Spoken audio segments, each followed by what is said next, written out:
ask you was, how do you feel that, you know, having the opportunity to, as such like a young kid, to have the opportunity to battle such like a big name as Thesis, how do you think that leveled you up, or how did that, you know, grow you into the b-boy that you are today? So yeah, bro, actually, it's funny you say that, because that's like one of my, like, mentally, I guess, I want to say that's like one of my biggest highlighted moments, where it's like, yo, you really just got like smoked by this dude, like obliterated. Everyone's looking at me like, oh, this kid probably sucks. Like, how's this kid battling Thesis, you know? And I'm always grateful for opportunities like that and stuff. But like the one thing I'm more grateful for is that like no one's ever gonna smoke me like that ever again. And I'll never give them like that, yo. Like, and even if I see Thesis again, like all love, I love this dude. But I'll give him rounds again, bro. You know what I mean? And he's not gonna touch me the same way. That day like really snapped me into like who I am, I'd say.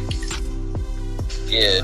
I like that. You know, it's funny because you always had like a very obvious confidence about your breaking style.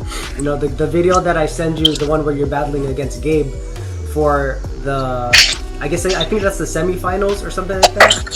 I think that was actually, oh wait, you're right. I think I remember the bracket, because it was like, or I don't remember the bracket that well. It was like me and Gabe, and then it was Jake and somebody. Maybe Maka. It was Jake and Maka. But then it's like, what I noticed is that you've always had a very, very strong confidence in your style. Like when you approach a battle, like you're not super tense up and like, you know, like some people are like very like, you know, hyped up, and it could be like it could be overtaking for some people. You know, you like when you have too much energy and you rush out onto it, you're more likely to make mistakes. But what I notice about your style is that you're always confident and calm, so you're able to execute everything like on the right way and stuff. Do you feel that like that's helped you like throughout your breaking career, like just being confident in your dance? Yo, it's so weird you say that, because I feel like I'm not confident in my dance as much as like I am like these days, you know? Like for as long as I've known you, in my opinion, I've always been nervous to like hit the floor, or I always be like overthinking when I'm about to like get down. I guess I'm just more confident in myself as like a person. Like I love myself. I think I'm great. But as far as breaking, man, like I've always been like one of the most nervous dudes on that floor every time I'm there. Yeah.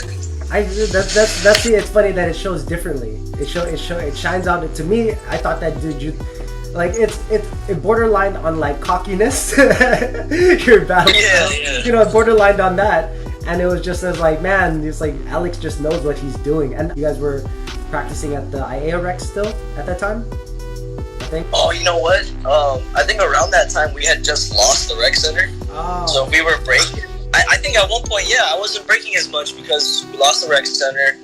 There was like New Hope and stuff, but you know, I was a teenager. I was getting into drinking, getting into smoking, and stuff. I was doing what normal kids do. You know what I mean? Like I was just living my life at that time. Like I think once we lost the rec center, I stopped practicing a lot and just focused on me and stuff.